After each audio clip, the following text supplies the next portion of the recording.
Welcome back to When I'm Not Podcasting. We're going to talk about Uber and Lyft on this episode. So, I've been out. I was sick for one weekend, and now here on the July 4th weekend as I record this episode, things have started to slow down. There's a little bit of receding of the amount of rides, the amount of demand that's out there, and the supply that's out there. So, when I started doing some rides this weekend for passengers, their wait times, I was checking by them just by word of mouth, have been significantly decreased. That the stimulus, the work that Uber and Lyft has done to try to get riders back on the drivers back on the road has worked. But yet that doesn't mean that we can't get stories like this where, apparently Uber and Lyft are still not doing their part to help take care of things. But I want to make the point across that it is being taken care of. Just saying. Guardian reports how Uber and Lyft fares are surging as pandemic recedes, but drivers are not getting the piece of the pie. Now, there's a thing to be said about some of these stories where certain drivers are coming on here and bitching and moaning and complaining about what they're not making. But we don't know what their ratings are. We don't know what their interactions are with passengers. And I think sometimes we hear stories about some of the passengers and the drivers, their recollections that might not be as accurate as first thought, and might be a little bit skewed, and might be also be where it's really just just badmouth the companies for whatever reason. There's a couple of stories that came in here. Robert Eaton of Reno, Nevada, in a Guardian story, he talked about how that we're making less than normal. Well, that's not true. That's cap. I'm making more than I ever did on Uber. I used to make $12 to $15 an hour on Uber on the weekends. Now I'm making $20 easily. Like, it's rare to make less than $20 an hour right now. And the reason is because we get bonuses. The bonus actually helps to get us over the top if you're doing it right. Now, this guy actually talks about how it's not working. I don't know where they came from and how they found this guy, but he was willing to go and talk about it. So, just outside of Las Vegas, he's a full-time Uber driver for over 2 years.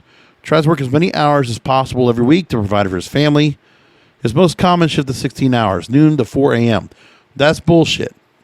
There's no way to work 16 hours on the Uber app. You can only work 12. Unless he's doing 16 hours and he's working various breaks in between, because you can only do 12 consecutive hours on the app in a full day. That's all you're allowed. I know that for a fact. Unless he's also using Lyft and doing it separately, where he's separating his time. But also, this guy had to do 16 hours every day, and he doesn't talk about how many days he does. So it's full time. So 16 hours, if we're saying 40 hours is full time, then that means, okay, he's probably doing 3 or 4 days a week. But I don't think that's the case. He says, while fares have skyrocketed in this market, the driver's pay has not been raised at all.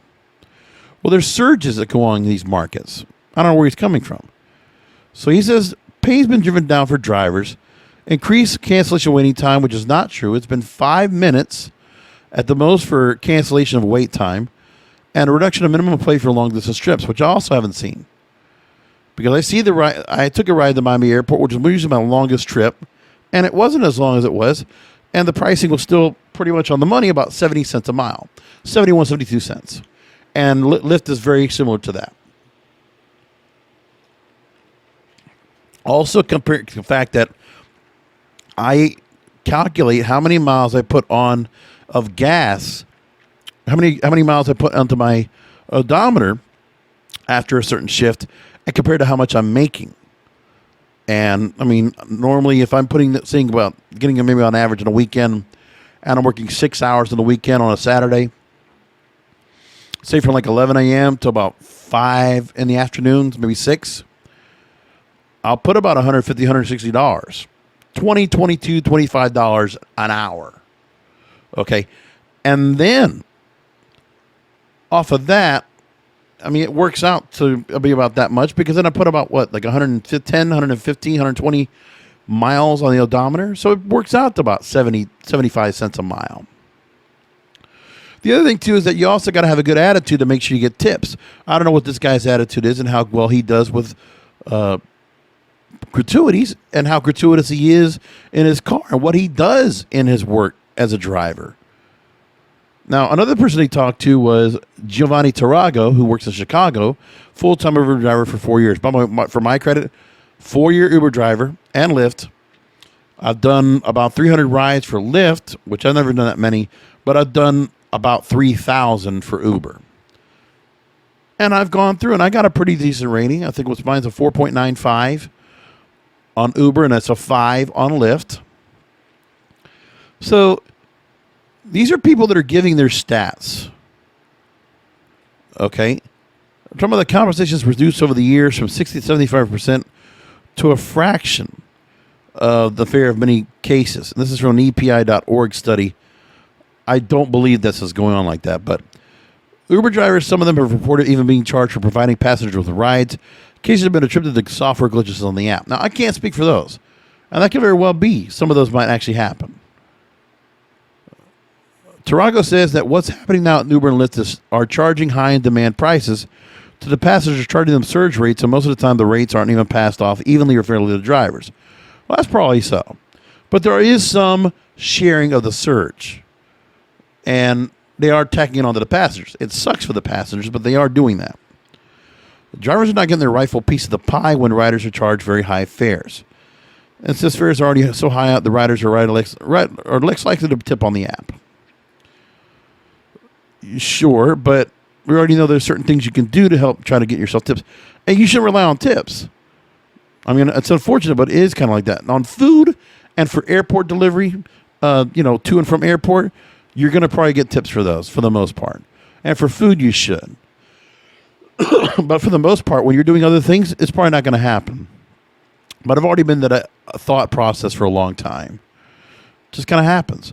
I usually expect about 10% in tips out of my entire take every time. And right now, as I think about tonight, I'm probably about 6% of what I've received this weekend has been on tips.